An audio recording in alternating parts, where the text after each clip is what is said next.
طائفة شيعية أقرب لأهل السنة منها لباقي الطوائف الشيعية، مؤسسها اتقتل دفاعا عن مبادئها بعد ما تخلى عنه أتباعه. مين هي الطائفة دي ومين مؤسسها واتقتل ازاي وإيه الفرق بينها وبين باقي الطوائف الشيعية وإيه علاقة الحوثيين بكل ده؟ كل ده هنعرفه في الفيديو ده.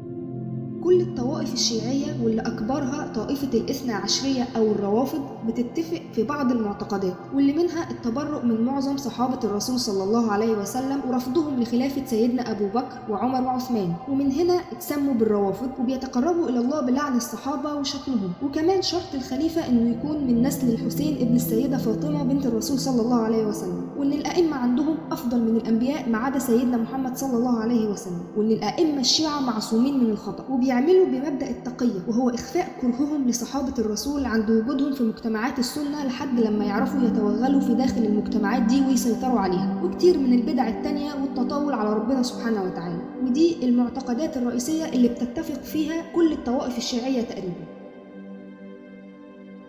الطائفة الزيدية هي طائفة شيعية ولكن لا تتفق مع أي مبدأ أو اعتقاد من مبادئ الشيعة، إلا في شرط إن الخليفة لازم يكون من نسل السيدة فاطمة، وإن علي بن أبي طالب هو أفضل للخلافة من أبو بكر وعمر وعثمان، مع جواز تولي أبو بكر وعمر وعثمان الخلافة في وجود علي بن أبي طالب. وجمهور علماء السنة اللي منهم ابن كثير قالوا إن مذهبهم في الحق وهو اعترافهم بعدول أبو بكر وعمر وعثمان ورضاهم بخلافتهم، وفي الباطل وهو اعتقادهم بأفضلية علي بن أبي طالب عليهم. وبكده يبقى دول الاختلافين الوحيدين بينهم وبين أهل السنة، لأنهم مش بيعترفوا بأي بدعة من بدع الشيعة ولا بيسبوا صحابة الرسول صلى الله عليه وسلم.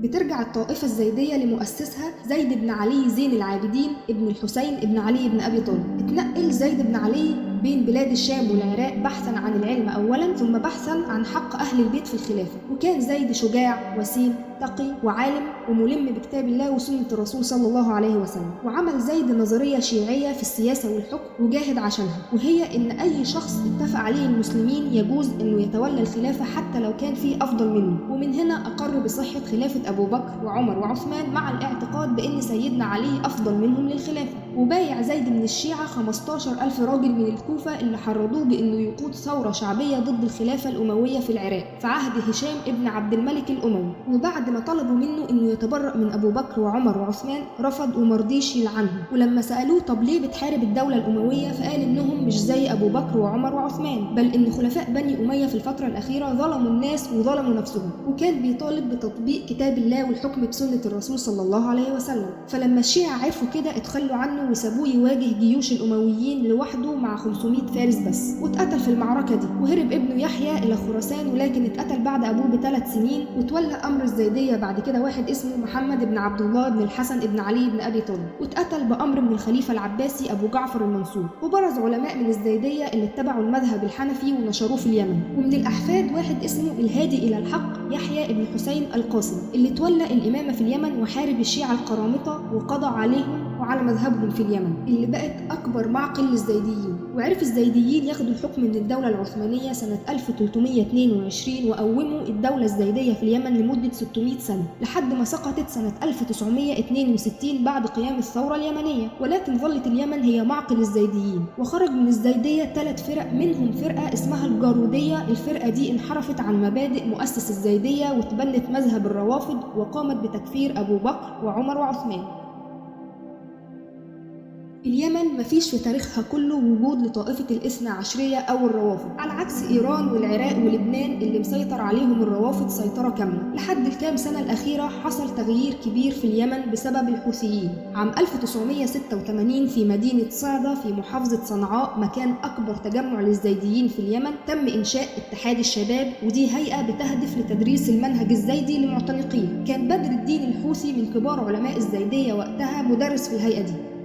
وفي سنة 1990 حصلت الوحدة اليمنية واتفتح المجال أمام التعددية الحزبية، فتحول اتحاد الشباب لحزب اسمه حزب الحق بيمثل الطائفة الزيدية، وظهر حسين بدر الدين الحوثي كأحد أبرز السياسيين في الحزب ده، ودخل مجلس النواب سنة 1993. وفي الوقت ده حصل خلاف كبير بين علماء الزيدية وبين أبو بدر الدين الحوثي حوالين فتوى تاريخية، وهي إن علماء الزيدية لغوا شرط إن الخليفة لازم يكون من نسل السيدة فاطمة، وقالوا إن اليمنيين من حقهم يختاروا اللي يتولى الحكم أيا كان نسبه إيه، وده طبعا ضد عقيدة الروافض. وفي الوقت ده أعلن بدر الدين الحوثي رفضه للفتوى دي وانضمامه لطائفة الاثنى عشرية، وخصوصا إنه كان من فرقة الجارودية اللي أفكارها متقاربة مع أفكار الاثنى عشرية. ونتيجة للمحاربة الشديدة لفكره المنحرف في اليمن اضطر إنه يهاجر لطهران في إيران، وبالرغم من خروجه من اليمن إلا إن أفكاره بدأت في الانتشار هناك، وأعلن ابن حسين الانشقاق عن حزب الحق الزيدي وتكوين جماعة خاصة بيه.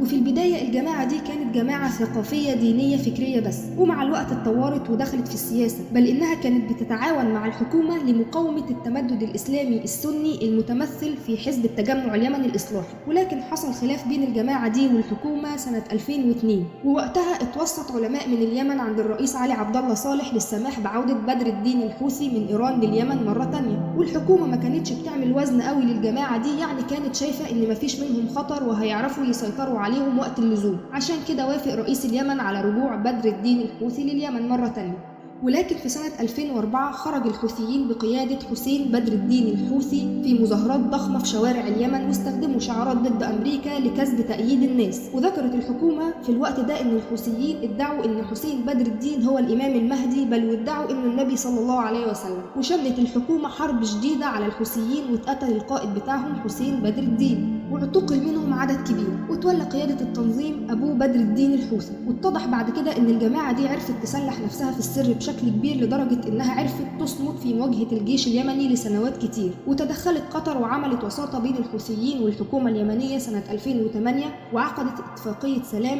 اتنقل على أساسها يحيى الحوثي وعبد الكريم الحوثي إخوات حسين لقطر، مع تسليم الأسلحة للحكومة اليمنية. ولكن الاتفاقية دي اتنقضت ورجعت الحرب مرة تانية، واتضح إن الحوثيين عرفوا يسيطروا على محافظات تانية، وبيسعوا للسيطرة على موانئ في البحر الأحمر عشان يعرفوا يتسلموا السلاح من إيران. وبعد ما تم إسقاط علي عبد الله صالح في ثورات الربيع العربي، قدر الحوثيين يسيطروا على اليمن بعد ما كونوا جناح عسكري كبير بمساعدة إيران. وبعد وصول الحوثيين لحكم اليمن كده الشيعة سيطروا على كل الدول المحيطة بدول الخليج، واللي هي إيران والعراق ولبنان واليمن.